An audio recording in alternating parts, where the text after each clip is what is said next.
राधे राधे, जय श्री कृष्णा। आज हम आपको देवउठनी एकादशी की कथा सुनाने जा रहे हैं। इस कथा को जो व्यक्ति एकादशी के दिन सुनता है उसकी सारे पाप नष्ट हो जाते हैं व भगवान विष्णु की कृपा उसके जीवन पर होती है। उस व्यक्ति के जीवन में धन की कमी नहीं रहती। चलो आइए सुनते हैं एकादशी की कथा। एक राजा के राज्य में सभी लोग एकादशी का व्रत रखा करते थे। प्रजा तथा नौकर चाकरों से लेकर पशुओं तक को एकादशी के दिन अन्न नहीं दिया जाता था। एक दिन किसी दूसरे राज्य से एक व्यक्ति राजा के पास आकर बोला, महाराज कृपा करके मुझे नौकरी पर रख लें। तब राजा ने उसके सामने एक शर्त रखी कि ठीक है, रख लेते हैं, किंतु रोज तो तुम्हें खाने को सब कुछ मिलेगा पर एकादशी को अन्न नहीं मिलेगा। उस व्यक्ति ने उस समय हाँ कहकर ठान ली, पर एकादशी के दिन जब उसे फलाहार का सामान दिया गया तो वह राजा के सामने जाकर गिड़गिड़ाने लगा, महाराज इससे मेरा पेट नहीं भरेगा, मैं भूखा ही मर जाऊंगा, मुझे अन्न दे दो।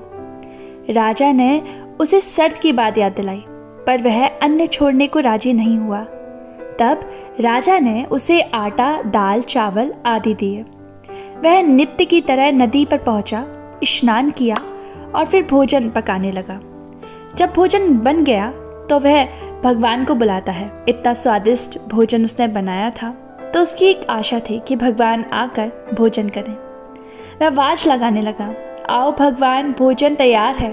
उसके बुलाने पर पीताम्बर धारण किए हुए भगवान चतुर्भुज रूप में आ पहुंचे तथा प्रेम के साथ उसका भोजन ग्रहण करने लगे। भोजन आदि करके भगवान अंतर्ध्यान हो गए और वह अपने काम पर चला गया। 15 दिन बाद अगली एकादशी आई। वह राजा से कहने लगा कि महाराज मुझे 2 गुना सामान दीजिए, उस दिन तो मैं भूखा ही रह गया। राजा ने कारण पूछा तो उसने बताया कि हमारे साथ भगवान भी खाते हैं, इसीलिए हम दोनों के लिए ये सामान पूरा नहीं है। यह सुनकर राजा को बड़ा आश्चर्य हुआ। वह बोला, मैं नहीं मान सकता कि भगवान तुम्हारे साथ खाते हैं। मैं तो इतने व्रत कर चुका हूँ, पूजा भी करता हूँ, पर भगवान ने मुझे कभी दर्शन नहीं दिए। राजा की बातों को सुनकर वह बोला, महाराज यदि विश्वास ना हो तो आप साथ चलकर देख लें। राजा एक पेड़ के पीछे छिपकर बैठ गया। उस व्यक्ति ने भोजन बनाया तथा भगवान को शाम तक पुकारता रहा, परंतु भगवान नहीं आए। अंत में उसने कहा कि हे भगवान, यदि आप नहीं आए तो मैं नदी में कूदकर प्राण त्याग दूंगा। लेकिन भगवान नहीं आए। तब वह प्राण त्यागने के उद्देश्य से नदी की तरफ बढ़ा।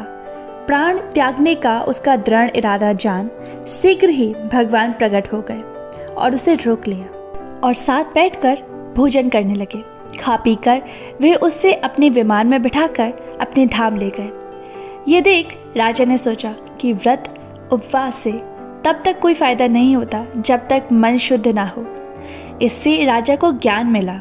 वह भी मन से व्रत उपवास करने लगा तथा अंत में स्वर्ग को प्राप्त हुआ।